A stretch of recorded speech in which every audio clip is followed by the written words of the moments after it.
Sejam bem-vindos, estamos aqui mais uma vez para estudar da Palavra de Deus e o Espírito de Profecia, finalizando o semestre de estudos e também o ano, aqui com a lição 26, cujo título é O Livramento do Povo de Deus. Ao meu lado está o irmão Orlando Borges, meu pai, o qual então passaremos em conjunto este estudo. E ao meu lado está meu filho, Mateus Gustavo. Vamos então ao verso áureo. O verso áureo nos diz assim: E o dragão irou-se contra a mulher, e foi fazer guerra ao remanescente da sua semente, os que guardam os mandamentos de Deus e têm o testemunho de Jesus Cristo. Apocalipse 12:17. Então, na profecia, dragão é Satanás, e ele está sempre irado, ele não para. A mulher é a igreja, e aí ele vai fazer guerra contra o resto da semente da igreja, da mulher. Remanescente significa o restante. E aqui sempre destacando que quem ele mais persegue: os que guardam os mandamentos de Deus e têm o testemunho de Jesus Cristo. Então não adianta ter só no escrito: nós guardamos os 10 mandamentos, nós temos o testemunho de Jesus. Não, é na prática que vale. São esses que vão ser os perseguidos. Então, guarda dos mandamentos, 10 mandamentos, testemunho de Jesus Cristo. João pergunta para o anjo na sequência do estudo: o que é o testemunho de Jesus? E o anjo responde: é o espírito de profecia. Em Apocalipse 10, falando dos dois, daquele livrinho, amargo, que na boca era doce como mel e no ventre amargo, mostra ali a decepção, que os adventistas passaram. E também, no final do tema, vem falando que deveria haver o que de novo? Convém que se profetize novamente, tudo de novo. E é isso que nós estamos fazendo nos últimos dias, usando os escritos do testemunho de Jesus, do Espírito de Profecia, cuja mensageira que o Senhor escolheu foi Ellen White.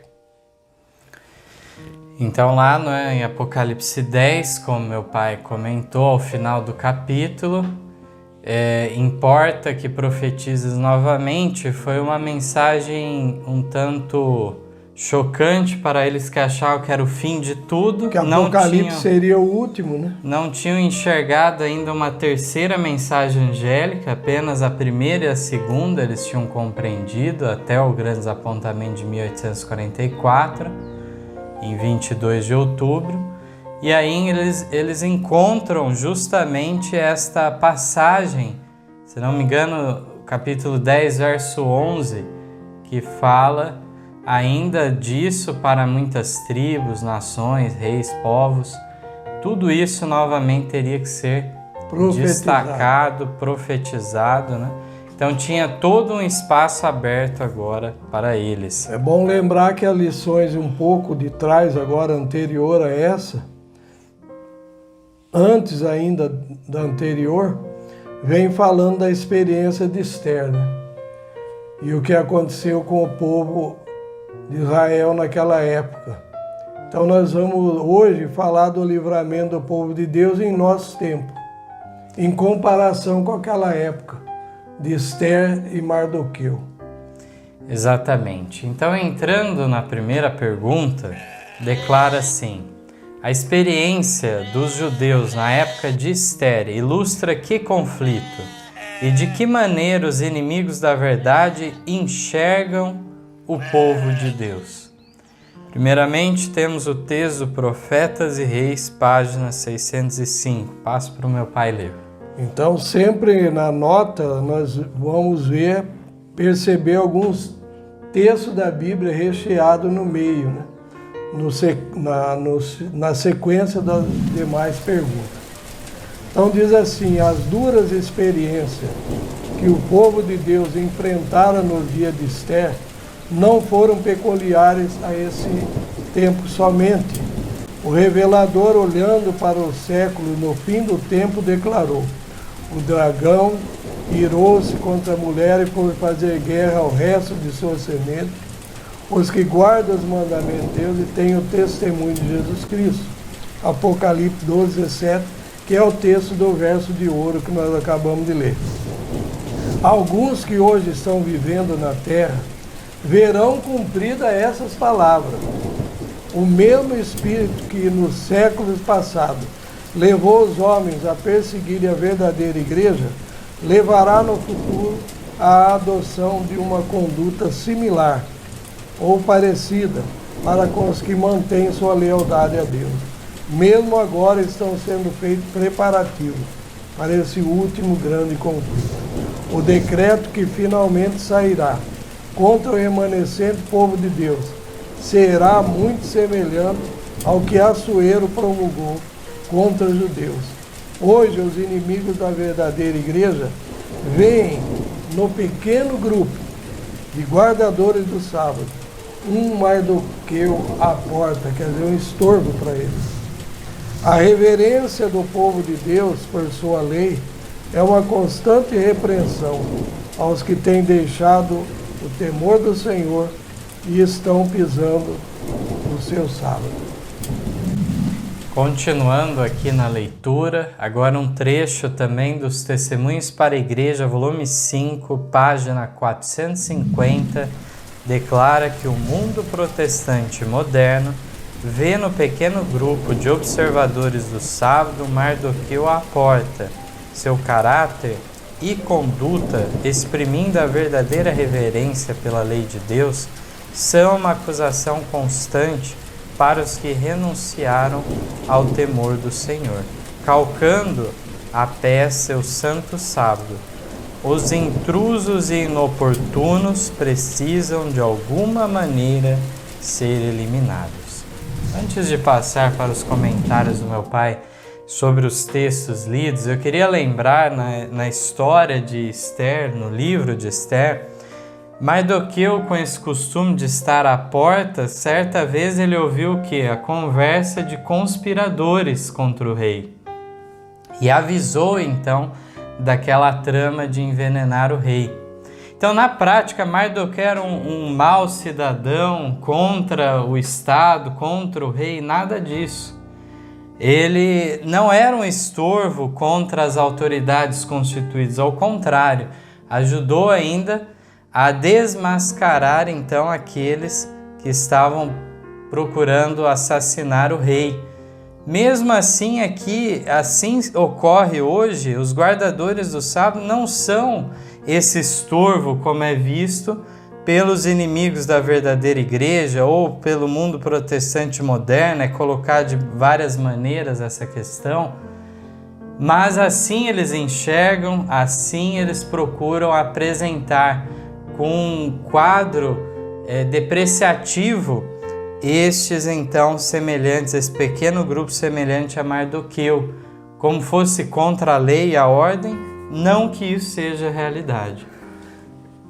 Tem bastante texto no Espírito de Profecia que mostra, principalmente no tempo do fim, na hora da perseguição, o povo de Deus, observador do sábado, será um pequeno grupo. E aí como que nós vamos comparar com uma igreja que teve tanta luz e tem milhões de membros, a outra que saiu em 14 também, se dizem, né, que estão em bastante lugares, né? E aí então o mundo protestante sempre vai ver o quê? Um pequeno grupo de observadores do sábado. Então esse pequeno grupo será visto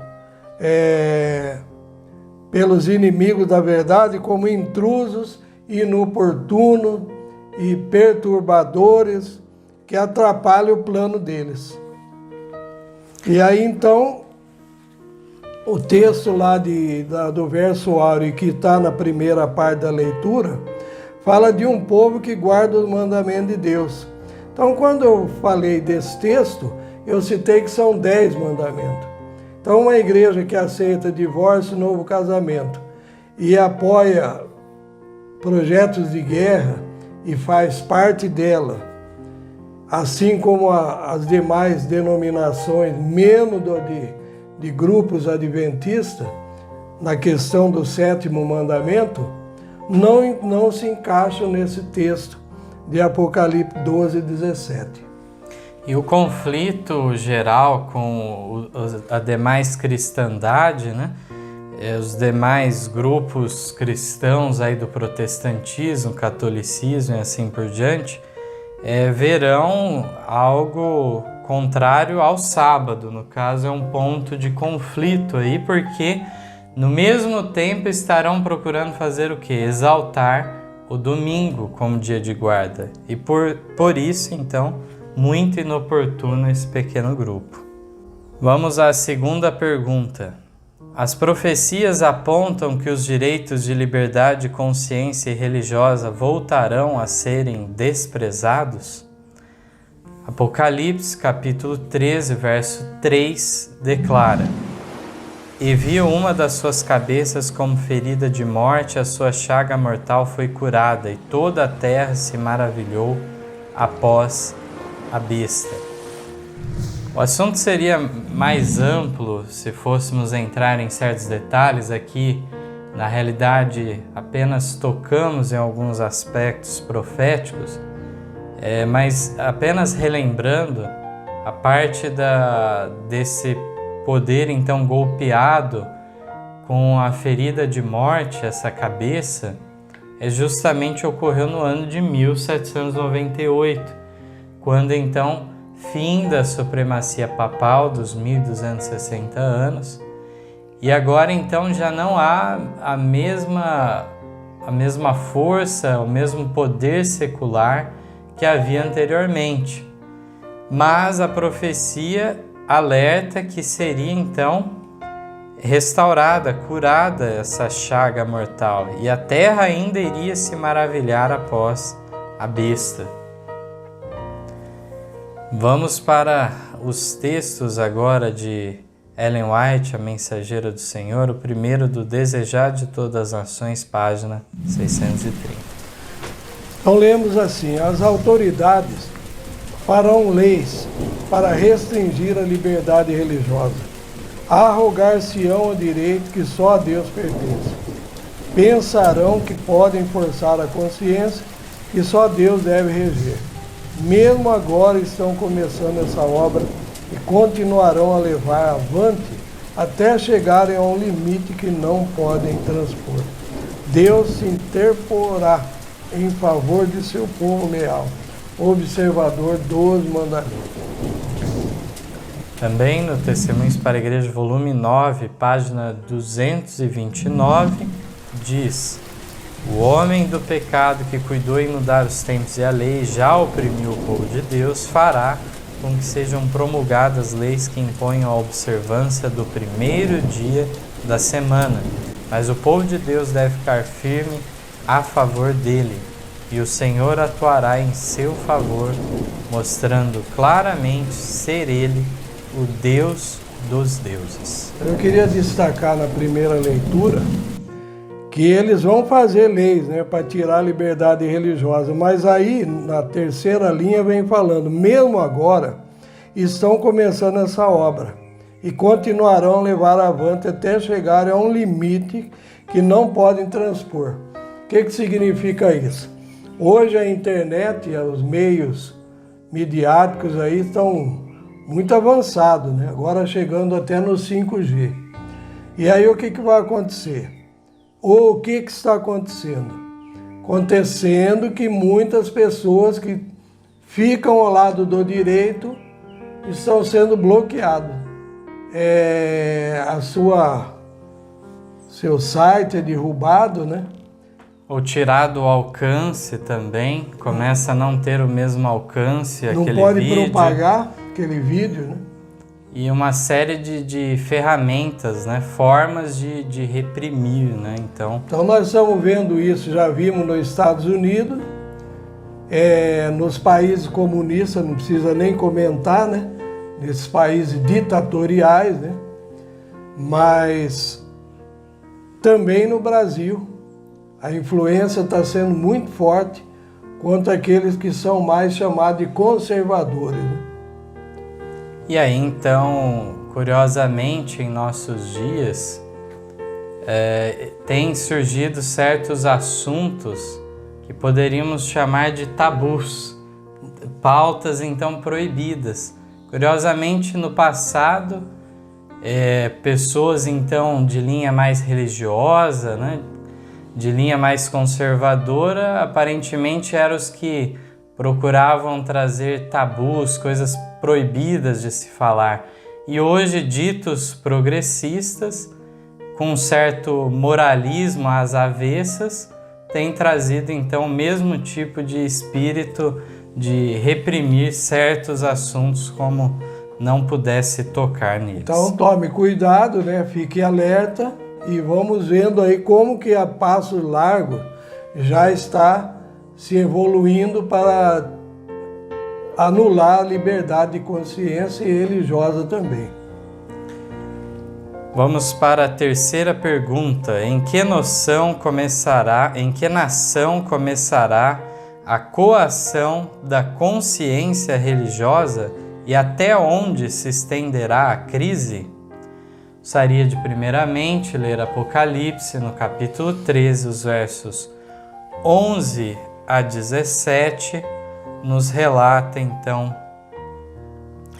sobre um poder distinto, como bem sabemos que no capítulo 13 é apresentada anteriormente a besta que sobe do mar, que é o poder papal, e temos no verso 11 a presença de uma outra besta, a que sobe da terra e que o povo adventista tem identificado como então os Estados Unidos da América. O protestantismo dos Estados Unidos. E aqui então vemos no verso 11 dizendo: E vi subir da terra outra besta, e tinha 2 chifres, semelhantes aos de um cordeiro, e falava como dragão. E exerce todo o poder da primeira besta na sua presença, e faz que a terra e os que nela habitam adorem a primeira besta, cuja chaga mortal fora curada. E faz grandes sinais, de maneira que até fogo faz descer do céu à terra à vista dos homens. E engana os que habitam na terra com sinais que lhe foi permitido que fizessem em presença da besta, dizendo aos que habitam na terra que fizesse uma imagem à besta que tinha ferida da espada e vivia. E foi-lhe concedido que desse espírito à imagem da besta, para que também a imagem da besta falasse e fizesse que fossem mortos todos os que não adorassem a imagem da besta. E faz que a todos, pequenos e grandes, ricos e pobres, livres e servos, lhe sejam posto um sinal na sua mão direita ou nas suas testas, para que ninguém possa comprar ou vender, senão aquele que tiver o sinal ou o nome da besta ou o número do seu nome. Aqui vemos então um ato que ainda entendemos que não se concretizou, da formação dessa imagem à besta. Um ato de homenagem à semelhança da primeira besta, a segunda fazendo esse ato de homenagem à primeira. E dessa maneira, então, é um evento que estamos nos aproximando do seu cumprimento, mas que entendemos ainda futuro, ainda não concretizado. E os textos nos sugerem, então, que justamente estará relacionado ao dia de guarda esse conflito final. Portanto, uma maneira de ato de homenagem do protestantismo apóstata para com o papado será justamente o domingo, algo instituído pela autoridade papal e não através da revelação bíblica. Então nós vimos aí que esse cordeiro aí de 2 chifres, aparência de cordeiro, mas falava como dragão. E vai dar o que para a primeira besta? Fôlego, espírito, ou seja, fôlego, poder, apoio, e vai fazer com que todos esses falsos religiosos, né, obedeçam e dê apoio à primeira besta. primeiro texto é do História da Redenção, página 381, 382. Pode ler. Diz assim, então, um texto maravilhoso, né? Quando as igrejas do nosso país, Estados Unidos, ligando-se em pontos de doutrina que lhes são comuns, influenciarem o Estado para que imponha seus decretos e lhes apoie as instituições, a América protestante terá então formado uma imagem da hierarquia romana. Então será a verdadeira igreja assaltada pela perseguição, como foi o antigo povo de Deus. Então aqui encontramos de fato,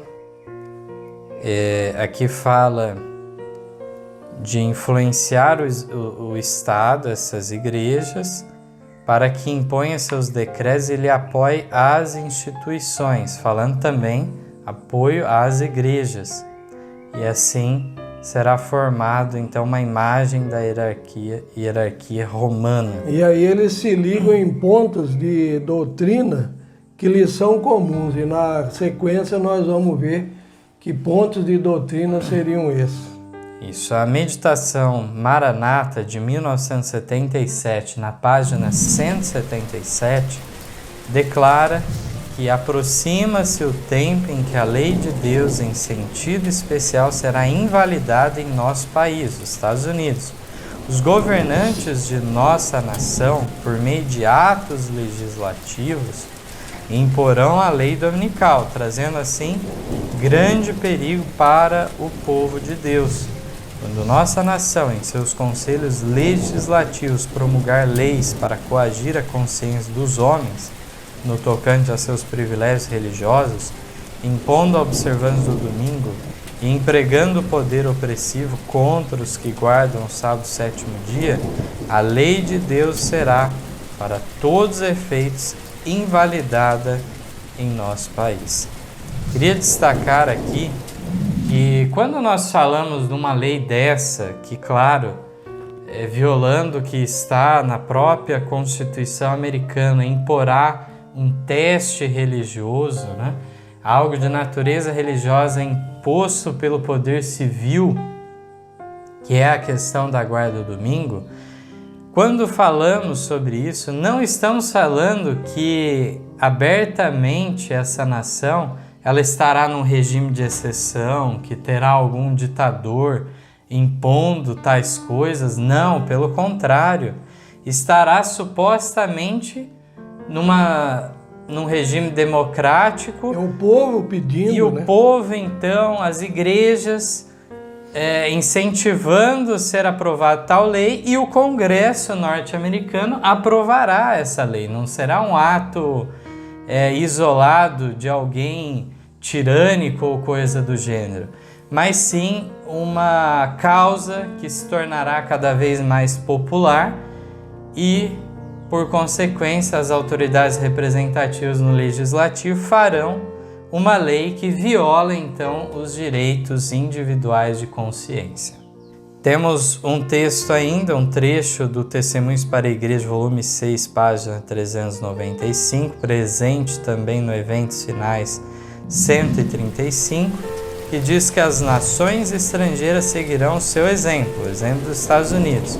Embora ela seja líder, a mesma crise atingirá todo o nosso povo em toda a parte do mundo.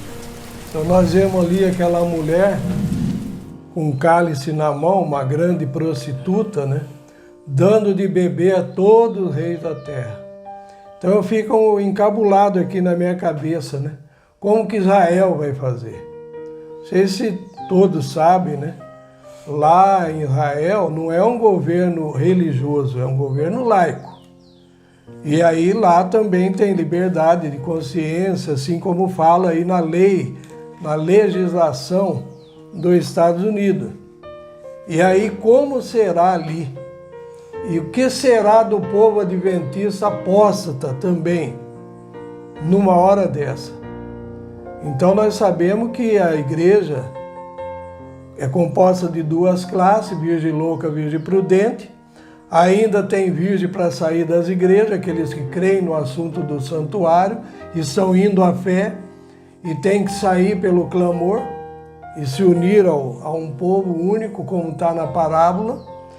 E aí o que será dessas igrejas que pretensamente defendem o sábado? Então isso daí é que deixa a gente pensativo, né? Como que será? E aí então o Apocalipse está escancarado aí, Apocalipse 13, né?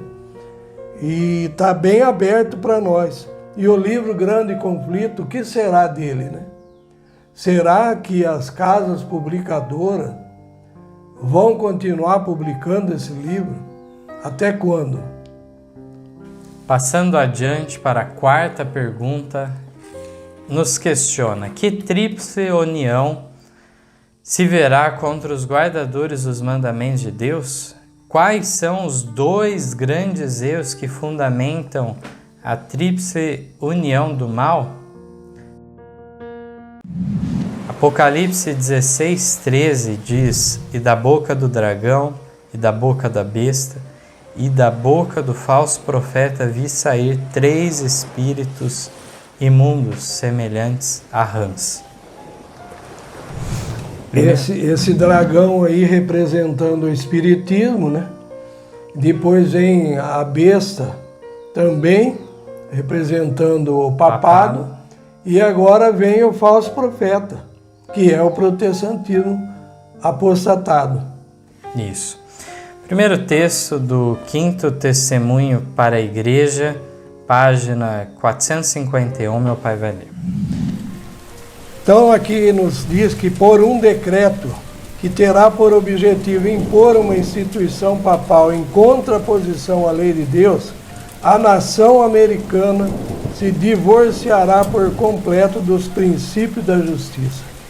Quando o protestantismo estender os braços através do abismo, a fim de dar as mãos ao poder romano e a outra ao espiritismo, quando por influência dessa tríplice aliança, os Estados Unidos forem induzidos a repudiar todos os princípios de sua Constituição, que fizeram deles um governo protestante e republicano, e adotar medidas para a propagação dos erros e falsidade do papado, podemos saber que é chegado o tempo das operações maravilhosas de Satanás e que o fim está próximo. Então, no texto anterior, na Bíblia, nós lemos ali que eles farão sinais e maravilhas diante das pessoas, né? E isso vai ser uma maneira de enganar. E aí o povo de Deus vai fazer sinais de maravilha também, mas Satanás começa antes. Ele sabe do alto clamor, ele já começa com essas falsidades. Queria destacar um ponto específico que algumas pessoas às vezes leem quando se fala de um governo protestante republicano e acham aqui que é uma referência ao Partido Republicano que existe nos Estados Unidos. Uma coisa não tem relação com a outra. Aqui está falando do tipo de governo, não é um governo monárquico, que tem um rei, um papa. É um governo também parlamentarista, também não é o caso, mas é então essa república então presidencialista que é a forma de governo dos Estados Unidos da América. Falando dos 2 chifres do cordeiro, né? Então 2 coisas fundamentaram a origem deste país, né? Tanto essa forma de governo republicana, como também a fé protestante, que era a majoritária nos primeiros anos do surgimento, então, da nação dos Estados Unidos. É importante ressaltar, então, que não temos revelação quanto a que partido que fará tal lei. Pode ser tanto um quanto o outro. Tanto democrata como republicano, ou os 2 partidos, né? para agradar o povo, ganhar a eleição. O que nós podemos entender é que essa não será uma questão defendida apenas por um lado, mas algo suprapartidário, será uma causa dessa forma. Para ter união e paz, né? E eu queria trazer um fato aqui histórico.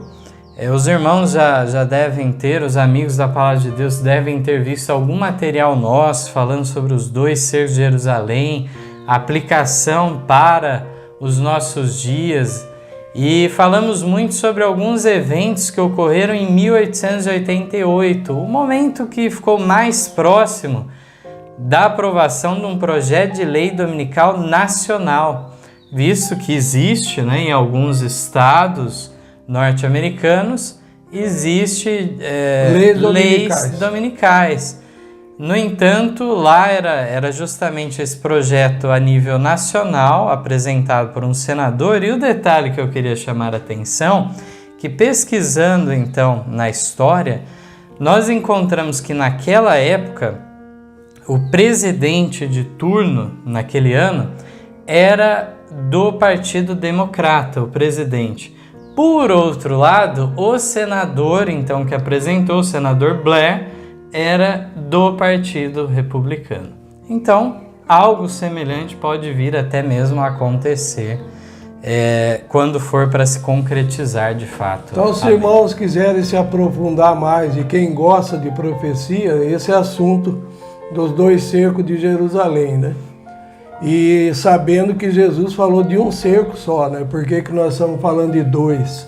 E o que isso tem que a ver com o decreto dominical? Então isso aí já no nosso site, os irmãos busquem ali, quem deseja, e procuraremos ser bem assim, direto no ponto ali, para esclarecer. Dando continuidade aqui, o texto do Grande Conflito da página 588 declara: mediante os 2 grandes erros, a imortalidade da alma e a santidade do domingo, Satanás há de enredar o povo em suas malhas. Enquanto o primeiro lança os fundamentos do espiritismo, o último cria um laço de simpatia com Roma. Os protestantes dos Estados Unidos serão os primeiros a estender as mãos através do abismo para apanhar a mão do espiritismo. Estender-se-ão por sobre o abismo para dar mão ao poder romano, e sob a influência dessa tríplice união, este país seguirá as pegadas de Roma, desprezando os direitos da consciência. A linha de separação entre cristãos profetas e ímpios é agora dificilmente discernida. Os membros da igreja amam o que o mundo ama e estão prontos para se unirem a ele. E Satanás está resolvido a uni-los em um só corpo, e assim fortalecer sua causa, arrastando-os todos para as fileiras do espiritismo. Os romanistas, que se gloriam dos milagres como sinal certo da verdadeira igreja, serão facilmente enganados por este poder operador de prodígios, e os protestantes, tendo rejeitado o escudo da verdade, serão também iludidos. Católicos, protestantes e mundanos juntamente aceitarão a forma de piedade destituída de sua eficácia, e verão nesta aliança um grandioso movimento para a conversão do mundo e o começo do milênio há tanto esperado. Nós temos aí o fato de quais são os 2 grandes erros, que é justamente a imortalidade inerente da alma e a suposta santidade do domingo. Então, como que os Estados Unidos está estendendo a mão para o espiritismo? Aceitando a doutrina da imortalidade da alma. E também a Igreja Católica entende dessa maneira. E aí então entra a guarda do domingo. Como que os protestantes nos Estados Unidos chamam o domingo? Chamam de sábado. Então o irmão White deixa bem claro que é o falso sábado que será imposto como lei obrigatória. E aqui no final ainda mostra quão abrangente será esta união. Fala de católicos, protestantes e mundanos.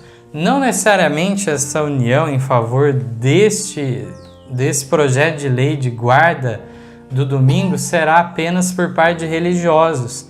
Terá, de alguma forma, um apelo também por pessoas seculares, céticas quanto à religião cristã, mas que podem, de alguma forma, se verem representadas por questões ambientais, de descanso da terra, ou seja lá qual for a outra questão a ser apresentada.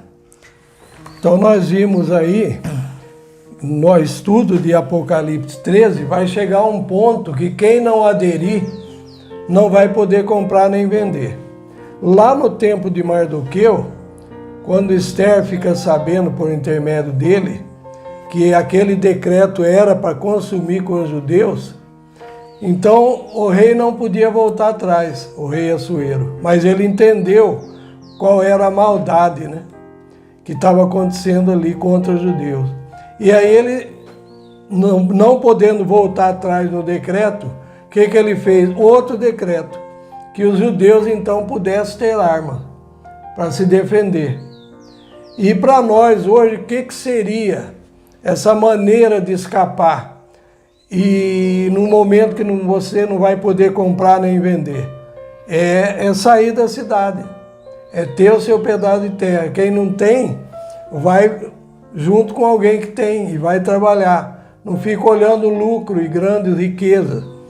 E aí então, pegando nós que temos já alguma propriedade rural e moramos nelas, eu fico perguntando assim, temos a propriedade rural e por que nós vamos toda hora no mercado, né? Porque não estamos levando a sério, estamos dependendo de muita coisa do mercado. Vai chegar um ponto que você não vai poder comprar nem vender terra, nem comprar terra também, e vai então depender dos produtos da terra que você está plantando, se é que está plantando. Então hoje nós deveríamos estar indo no mercado para fazer o quê? Se o povo de Deus estiver levando a sério, vai lá comprar sal. Não é todo lugar que tem sal. E alguma roupa, porque hoje não é igual antigamente, as mulheres fiavam, né? Faziam tecido em casa. Hoje já não tem mais isso, hoje tem as indústrias, maior facilidade. Mas também há uma tendência que Ellen White fala no primeiro escrito, que muitos vão querer acumular alimento para aquela determinada hora, o tempo de angústia, e esses alimentos vão criar bicho. Então, outro problema sério também. O povo adventista aprendeu a fazer conservas. Mas muitas vezes nós vamos ser o quê? Perseguidos e dilapidados até do que nós temos plantado de nossas terras. Vai chegar um ponto, vai ter que fugir mesmo lá para um lugar onde os anjos vão nos conduzir pela mão. Aí vai acontecer aquela profecia, o seu pão e sua água será certo. Muito bem, dando continuidade à quinta pergunta, que espírito atuará no protestantismo apóstata, o que vem sendo exaltado astutamente? Texto dos Testemunhos para a Igreja, volume 5, página 449, diz que o dragão irou-se contra a mulher, foi fazer guerra ao resto de sua semente, os que guardam os mandamentos de Deus e têm o testemunho de Jesus Cristo. No futuro não muito distante, haveremos de ver essas palavras cumpridas, quando as igrejas protestantes se aliarem com o mundo e o poder papal contra os que guardam os mandamentos de Deus. É o mesmo espírito que atuou nos católicos em épocas passadas há de induzir os protestantes a adotarem as mesmas medidas contra os que se conservam leais à lei de Deus. A Igreja e o Estado estão agora fazendo preparativos para um futuro conflito. Como outrora, os católicos, os protestantes estão agindo dissimuladamente para exaltar o domingo. Por todo o país, a Igreja Papal está elevando seus gigantescos e maciços edifícios, em cujos recessos se hão de repetir as cenas de perseguição de outros tempos.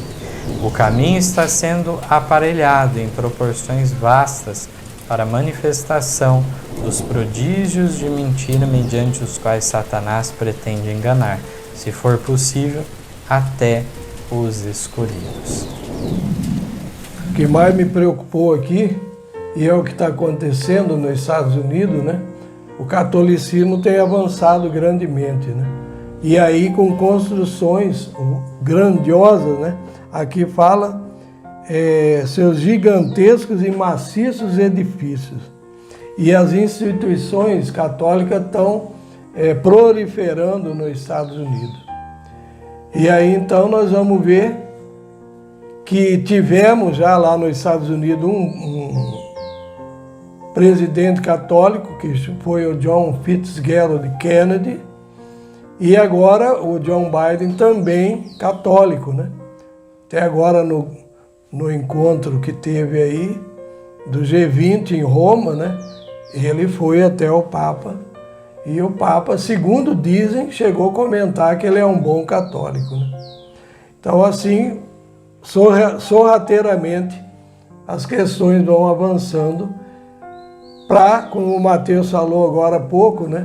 Pode ser em defesa da terra, do meio ambiente, que a terra precisa parar pelo menos um dia por semana, e para preservar a natureza e tal, a família ir para a igreja, a família está unida em volta da mesa, tal, e tudo vai se ajeitando para isso. Eu queria aproveitar, né, para dizer que outra teoria também que muitas vezes se ouve no meio adventista é que o presidente que vai assinar o decreto seria um católico. Também isso não tem base nenhuma. Não tem base. Tanto pode ser um católico como pode ser um protestante. Na realidade, a profecia até destaca mais o protestantismo apóstata tomando essa iniciativa, né? Então, fica essas questões aí a serem meditadas, não sejamos, digamos assim, tão superficiais nas análises, né, nas interpretações proféticas. Lembrando que ali é um país presidencialista, igual o Brasil é também, não é o presidente que resolve, é o Congresso, Câmara de Deputados e Senadores. E aí então o presidente só vai ou vetar ou sancionar a lei. Tanto faz ele ser católico ou não. Se ele tiver influenciado e ele querer ganhar voto para a próxima eleição ou para o partido dele, tudo se fará. Exatamente. Dando continuidade agora à sexta pergunta: como se dará a oposição à minoria fiel? Que certeza nos é dada quanto ao desfecho deste conflito? Quantos estarão empenhados no ataque? Então, perguntas aí de muita importância. Meu pai vai ler o texto. Então, o livro que nós vamos ler, o texto, está no Profetas e Reis 605, 606. A primeira parte diz assim: Satanás suscitará indignação contra a minoria que recusa aceitar costumes populares, olha bem, e tradições. Homens de posição e reputação unir-se-ão com os marginais e os vis para tomar conselho contra o povo de Deus. Riqueza, gênio, educação. Riqueza, dinheiro, gênio, sabedoria. E educação, homens grandemente formados em universidade. Combinar-se-ão para cobri-los de desprezo. Governantes perseguidores, pastores e membros de igreja, conspirarão contra eles. De viva voz e pela pena, ameaças e ridículo, procurarão subverter-lhes a fé, mediante falsas representações e irados apelos. Os homens suscitarão as paixões do povo, não possuindo um assim, dizem as Escrituras, para apresentar contra os advogados do sábado bíblico, eles recorrerão a opressivos preceitos de lei, que lhes supram a falta, a fim de assegurar popularidade, olha aí o que nós falamos agora há pouco, popularidade e sua aprovação.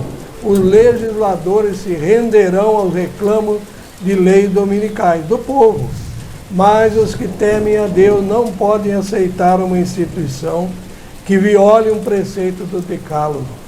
Nesse campo se travará o último grande conflito, na controvérsia entre a verdade e o erro. E nós não somos deixados em dúvida quanto ao desfecho. Hoje, como nos dias de Esther e Mardoqueu, o Senhor vindicará sua verdade e seu povo.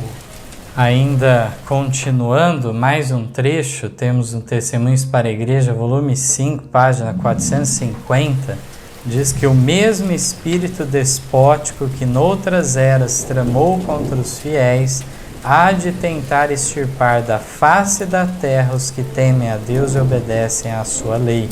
Satanás há de incitar a indignação contra uma minoria que conscienciosamente se recusa a aceitar costumes e tradições populares. Homens de destaque e reputação hão de associar-se aos maus e aos que são adversos à lei, a fim de tomarem conselho contra o povo de Deus. A riqueza, o talento e a educação hão de aliar-se a fim de cobri-los de ignomínia. Juízes, perseguidores, pastores e membros de igreja hão de conspirar contra eles. Então, repetindo as perguntas aqui, como se dará a oposição à minoria fiel? Homens de talento se unindo com uma classe vil, de baixa qualidade. Aí fala que no final juízes também, perseguidores, pastores, membros de igreja, hão de conspirar contra quem? Contra um pequeno povo, fala aí. Todos os textos vêm falando que lá na frente vai ter o quê? Um grupo que não aceita costumes e tradições populares. Não é só a questão da guarda do sábado. Outros costumes e tradições também que eles são contra. Tudo isso daí vai ser o quê? Reprimido, atacado, mudado a palavra, O que falou não era aquilo, não, mas era aquilo, E aí então nós vamos estar diante de tribunais legislativos, como seria uma CPI, legislativo, ou diante dos juízes, autoridades judiciais, para dar testemunho da verdade. Que certeza nos é dada quanto ao desfecho deste conflito? O mesmo Deus que auxiliou Esther e Mardoqueu naquela crise estará também em favor desse pequeno povo neste tempo, nesse último grande conflito, e não serão deixados sós, E aqui por último, fala dessa questão, mas quantos estarão empenhados no ataque, que já comentamos, várias classes, basicamente todos, contra esse pequeno povo. Aqui, como já comentamos, será algo que envolverá pessoas de religiões diferentes e até mesmo aqueles que não são religiosos, pessoas de classes diferentes, pessoas então da área então criminal, de fato, criminosos e ao mesmo tempo pessoas de educação, de tudo mais. Aqui fala de pastores das igrejas populares, juízes.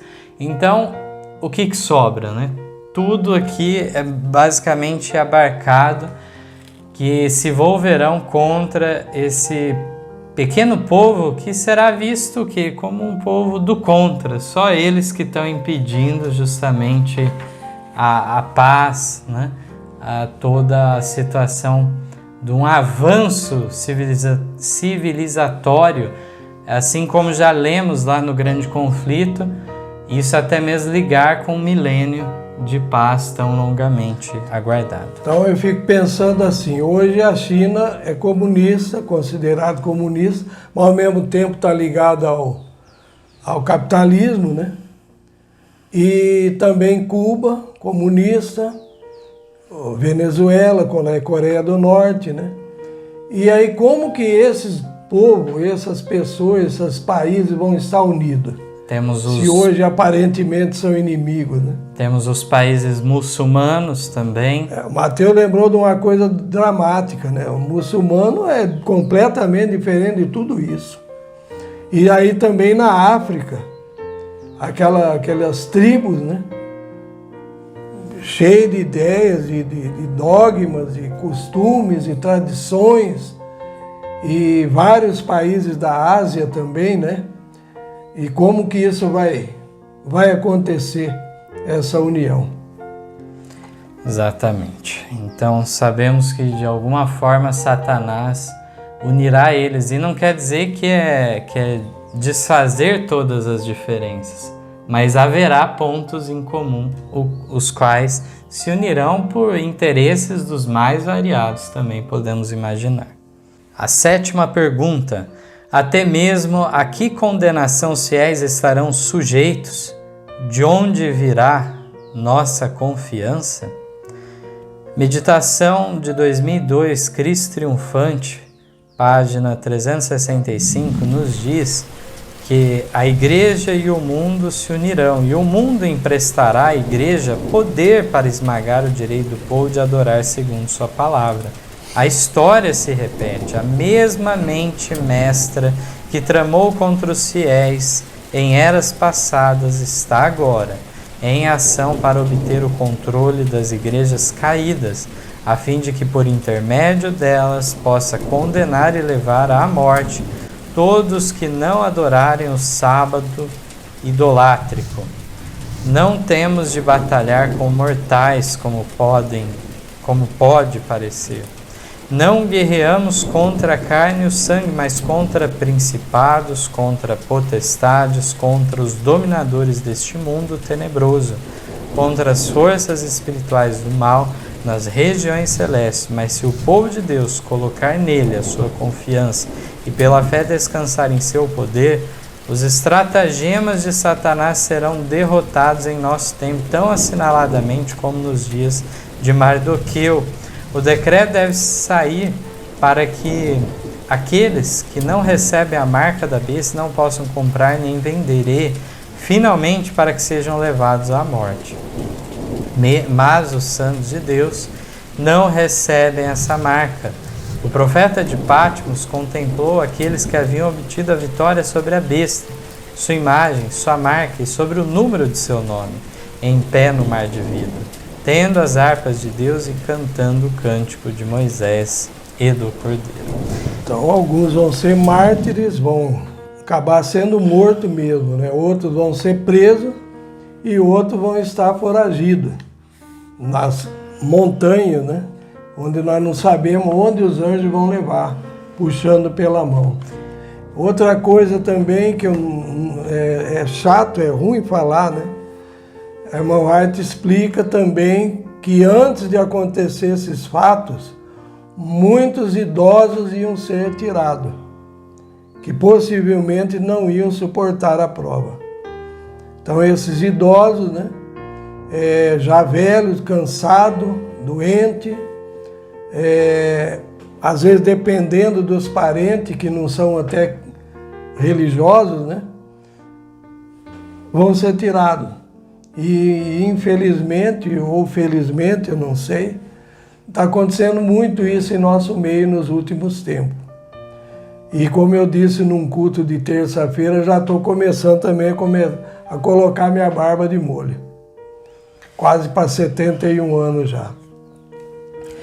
Também lembrando, né, que em Mateus Jesus comenta ali, ai das que estiverem grávidas naquele dia, né? E orai para que a vossa fuga não seja nem no sábado e nem no inverno. Então ele já explicou tudinho o que vai acontecer. Então, se uma mulher estiver grávida nessa época, vai ser complicado. Estiver amamentando, problema, né? E se for tempo de inverno, pior ainda. Então tudo isso está diante da nossa frente. Destacaria ainda que mais uma vez a nota aqui fala, né, do fato de que o papado retomará seu poder através do protestantismo, né?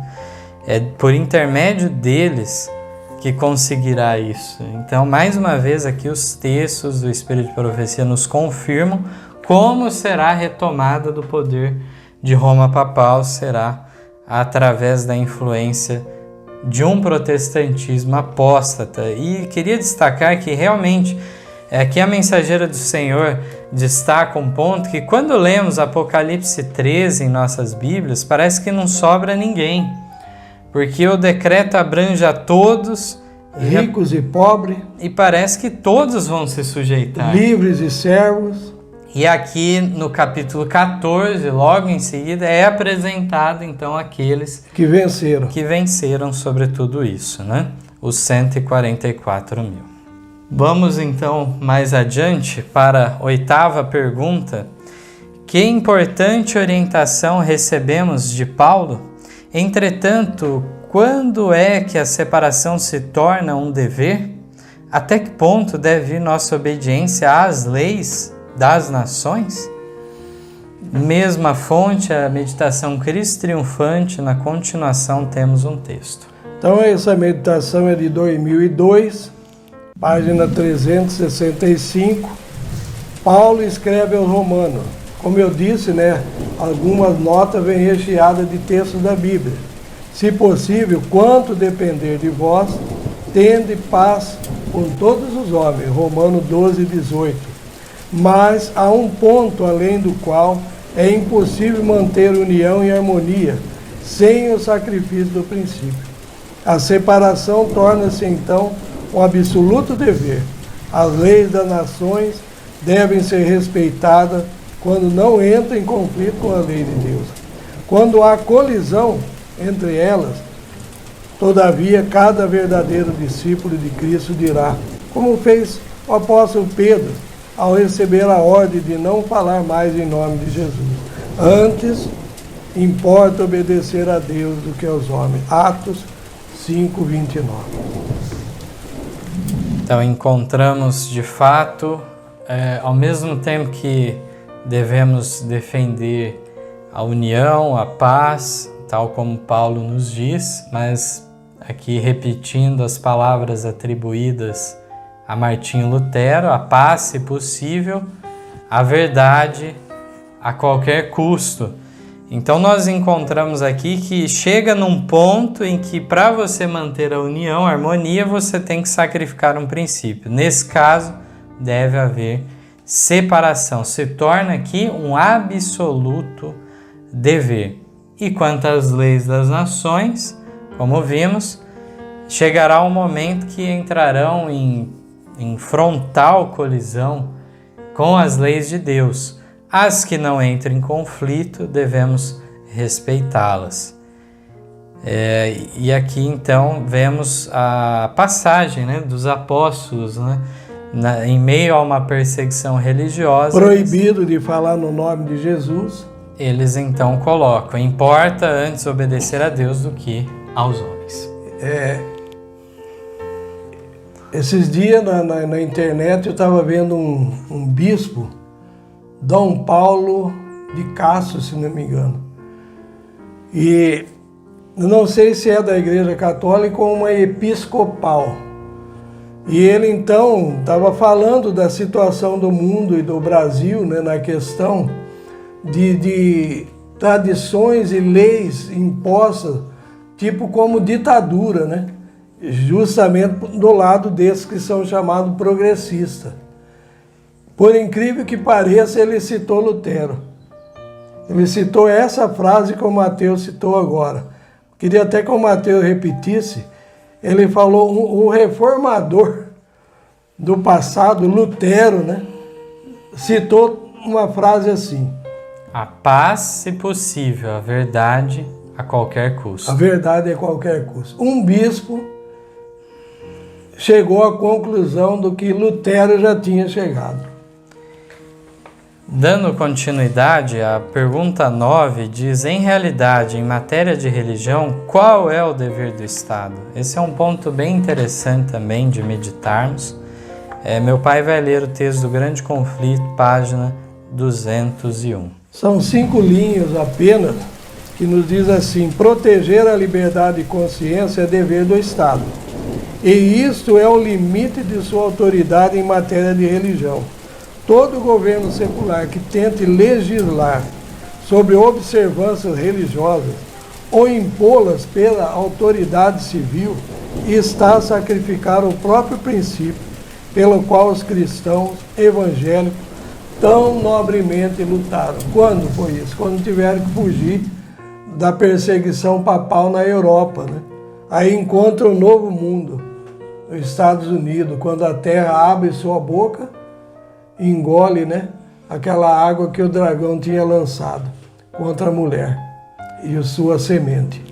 Então é muito interessante como que a mensageira do Senhor ela transmite certos princípios de liberdade de maneira clara e simples, compreensível, né, ao nosso alcance, coisas que muitas vezes os próprios então juristas da área vão falar de uma maneira mais rebuscada, talvez, né? Com outras palavras. E aqui ela coloca, né, que o dever do Estado em matéria de consciência e religião é garantir a liberdade de consciência e religião. E para aí, não pode ir adiante. E isso está na Constituição norte-americana, na nossa Constituição. Liberdade religiosa e liberdade de consciência. Agora vamos para a última pergunta. Temos vários questionamentos aqui. Hoje, cabe a nós a defesa da liberdade religiosa? Claro que sim, né? Veremos no texto. Em relação aos governos humanos, o que devemos ensinar? A Bíblia, Espírito e Profecia vão nos dizer que nos diz do respeito, a sujeição a essas autoridades. Que cuidado devemos ter com nossas palavras, quer escritas ou faladas? Muito importante esse ponto também. Se você não cuidar agora, você está marcado. Principalmente se mexe muito com a internet. Uma hora, se você não foi, como fala? Pensou antes, não pensou, né, de direito, escrever, de falar. Vai voltar contra. Eu, você, seja quem for. E se as autoridades vierem a nos proibir de proclamar o Evangelho, como procederemos? Teremos que ir contra tudo isso. Temos dois textos aqui da Bíblia, né? Da Bíblia, 1 Pedro, capítulo 2, os versos 13 a 17, nos orienta: sujeitai-vos, pois, a toda ordenação humana por amor do Senhor, quer ao rei como superior, quer aos governadores como por ele enviados para castigo dos malfeitores e para louvor dos que fazem o bem, porque assim é a vontade de Deus, que fazendo o bem tapeis a boca à ignorância dos homens insensatos, como livres e não tendo a liberdade por cobertura da malícia, mas como servos de Deus. Honrai a todos, amai a fraternidade, temei a Deus, honrai ao rei. Então nós encontramos aqui a defesa mesmo dos apóstolos da existência de autoridade, de governo, visto que a anarquia seria muito pior no estado, então, de cada um fazendo que bem entender. Via de regra, as leis também são para punir os malfeitores, né? Então, apesar de muitas vezes isso, o ideal não se concretizar, ainda é melhor que a anarquia. E temos o texto também de Atos, no capítulo 5, e o versos 27 a 32, que nos diz assim: e trazendo-os, os apresentaram ao conselho, e o sumo sacerdote os interrogou, dizendo: não vos admoestamos nós expressamente que não ensinasseis nesse nome? E eis que enchestes Jerusalém dessa vossa doutrina, e quereis lançar sobre nós o sangue desse homem. Porém, respondendo Pedro, os apóstolos disseram: mais importa obedecer a Deus do que aos homens. O Deus de vossos pais ressuscitou a Jesus, ao qual vós matastes, suspendendo-o no madeiro. Deus, com a sua destra, o elevou a príncipe e salvador para dar a Israel o arrependimento e a remissão dos pecados. E nós somos testemunhas acerca dessas palavras. Nós e também o Espírito Santo que Deus deu àqueles que lhe obedecem. Texto muito lindo, a firmeza deles e testemunhas oculares, né, de todos aqueles fatos. Estou lembrando agora daquela meditação, não é inspirada, né? Escrita por um historiador e pastor adventista, para não esquecer. O nome George dele, Knight. Pastor George Knight. E eu coloquei um pedacinho do que ele escreveu ali na nossa apostila, né? Da parábola das 10 virgens. Hitler tinha um costume todo ano, e ele obrigava, quando ele dominou a Alemanha na época, as igrejas evangélicas, no caso, na maior parte eram luteranas, né, a ler um texto de Romano, né, que as pessoas deviam estar o quê? Submetidas às autoridades constituídas. Semelhante ao de Pedro mesmo. E semelhante Romanos... a de Pedro, a de Pedro na carta dele, primeira carta. E aí então como que nós ficamos? Até que ponto você vai obedecer o Hitler, né? Então nós sabemos que era um homem perigosíssimo, né? Matador, assassino, né? E aí então ele mandava ler isso daí. Estava na Bíblia? Estava na Bíblia.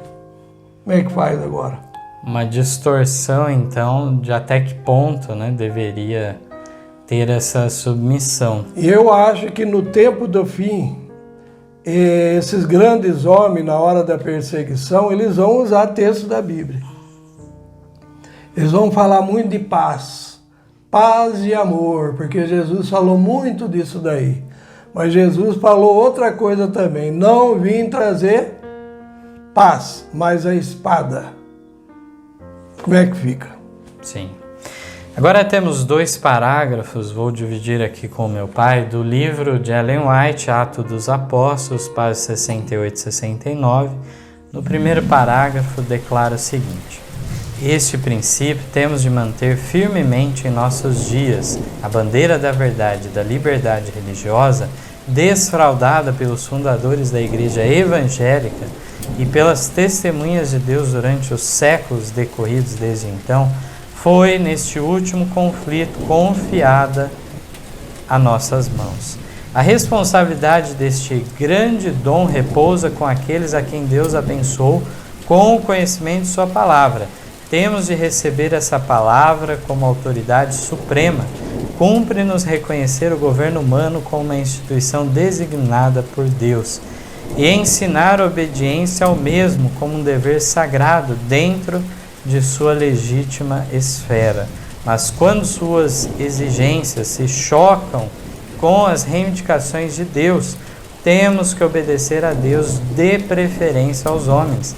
A palavra de Deus precisa ser reconhecida como estando acima de toda a legislação humana. Um assim diz o Senhor não deve ser posto à margem por um assim diz a Igreja, ou um assim diz o Estado. A coroa de Cristo tem de ser erguida acima dos diademas de autoridades terrestres. Esses diademas são as coroas, né? De homens ilustres. E a continuação não se nos exige que desafiemos as autoridades. Nossas palavras, quer falada, quer escrita, devem ser cuidadosamente consideradas para que não sejamos tidos na conta de proferir coisas que nos façam parecer contrárias à lei e à ordem. Não devemos dizer nem fazer coisa alguma que nos venha desnecessariamente impedir o caminho. Temos de avançar em nome de Cristo, defendendo as verdades que nos foram confiadas.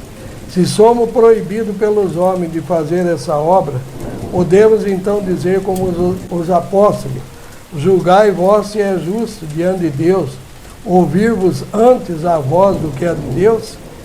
Porque não podemos deixar de falar do que temos visto e ouvido. Atos 4, 19 e 20. Maravilhoso, vemos o grande princípio da liberdade religiosa e mais abrangente se falarmos de liberdade de consciência. temos a questão da bandeira da verdade, tudo isso está em nossas mãos nesta geração. A gente não comentou lá atrás, mas eu queria comentar agora na finalização. Em 1888 já estava para ser aprovado um decreto dominical nacional. E a igreja agora escolhe um homem que na época era muito proeminente na igreja, Alonso Jones, né? Alonso Xavier Jones. E ele foi até essa comissão do Senado, né? Diante do senador Blair e os outros ali, para defender então a liberdade de expressão, liberdade religiosa e de consciência. Finalizando a história, está num livro isso daí, sobre o decreto dominical. O Uriah Smith também fala no livro de Apocalipse que ele escreveu. E então ali mostra que quando o senador fala, então eu já sei o que vocês querem, adventistas. Vocês querem que a gente, no lugar do domingo, ponha o sábado. Aí foi quando o Alonso Jones, sábio na hora, inspirado por Deus, disse não. O governo, o Estado não pode se meter, vamos dizer, nas nossas palavras, né, em questões religiosas, nem sábado e nem domingo. Nós não podemos obrigar ninguém a seguir uma religião ou guardar um determinado dia. E foi isso daí que influenciou, então, eles a engavetar aquele decreto. E por que também foi engavetado? Porque na mesma época veio uma mensagem maravilhosa, justamente por intermédio do Alonso Jones e Wagner, sobre a justificação pela fé, que a igreja, no caso adventista, tinha perdido o rumo. Ou uma hora pende só para o lado da fé, outra hora só para o lado de obra, né?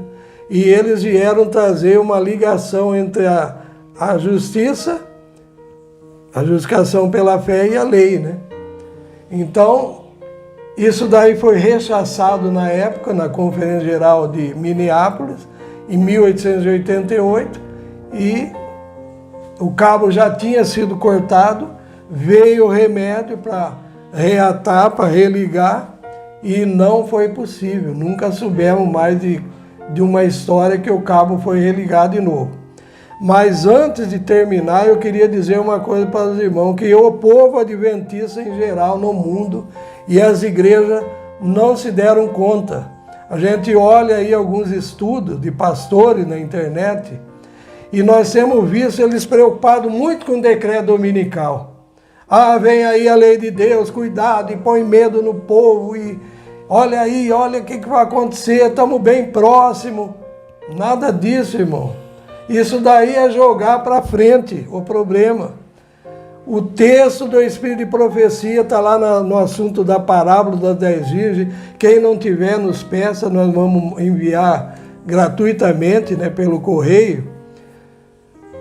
O selamento dos 144 mil do povo de Deus acontece antes do decreto dominical, daqueles que conhecem a verdade. E depois continua do decreto dominical em diante para aqueles que não conhecem. Não quer dizer que alguém hoje, se morrer fiel na luz que ele tem, mesmo guardando o domingo, mas morreu fiel e não teve outra luz, não vai ser salvo. Ele pode ser salvo, sim, na grande multidão. Mas Deus tem um povo especial, que é esse que luta contra a besta, sua imagem, seu número, né? Então, caiamos na realidade. Selamento se dá antes da crise, antes da sacudidura. Isso está bem claro no Espírito de Profecia. Muito bom esse resumo histórico trazido pelo meu pai. Essa parte aí, temos até uma live de estudo sobre os 2 selos de Jerusalém que foi apresentada alguns meses atrás.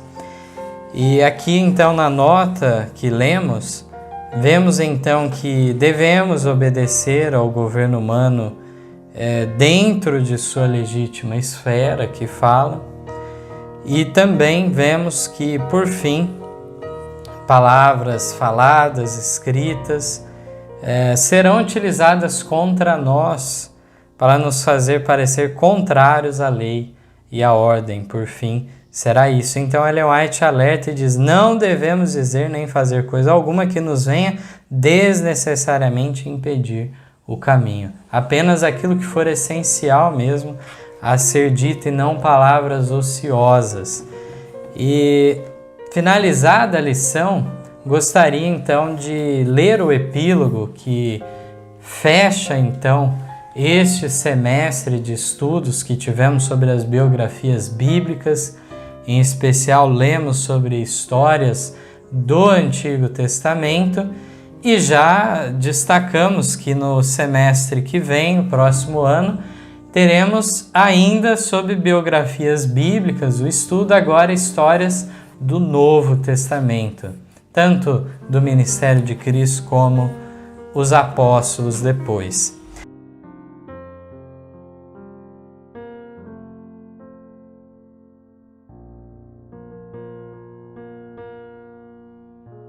Então, finalizando este estudo de 6 meses, onde passamos por várias biografias bíblicas, a última delas sobre Esther, que nos trouxe aí várias lições espirituais, o texto do Profetas e Reis, da página 175, é o epílogo nosso que nos traz um texto muito lindo. Diz assim: companheiro cristão, Satanás conhece tuas fraquezas. Apega-te, pois, a Jesus. Permanecendo no amor de Deus, poderás resistir a cada prova. A justiça de Cristo unicamente pode dar-te poder para te opores à onda do mal, que está inundando o mundo. Acrescenta a fé à tua experiência. A fé faz leve cada fardo, alivia cada fadiga. Providências que são agora misteriosas poderás compreender por contínua confiança em Deus. Anda pela fé no caminho que Ele traçar. Sobrevirão provas, mas prossegue avante. Isso fortalecerá a tua fé e te preparará para o serviço. Os registros da história sacra são escritos não meramente para que possamos ler e nos maravilhar, mas para que a mesma fé que operou nos servos de Deus no passado possa operar em nós. De maneira não menos acentuada, o Senhor operará agora, onde quer que haja corações de fé, para serem canais de seu poder. Amém. Maravilhoso aqui nos mostra que a providência divina muitas vezes agora nos é misteriosa, mas devemos exercer confiança em Deus, a despeito das adversidades que são apresentadas, e a história então registrada para nosso benefício deve nos aumentar a fé e nos colocarmos em posição de ser um instrumento usado nas mãos de Deus. É esse o meu desejo de oração. Que a graça do Senhor Jesus, nosso Salvador e Pai eterno, seja com todos. Amém. Amém. Em nosso site vocês encontrarão estudos, notícias, dicas de saúde, além de todas as nossas lições. Participem conosco através da nossa página no Facebook e assistam todas as nossas lições através do YouTube.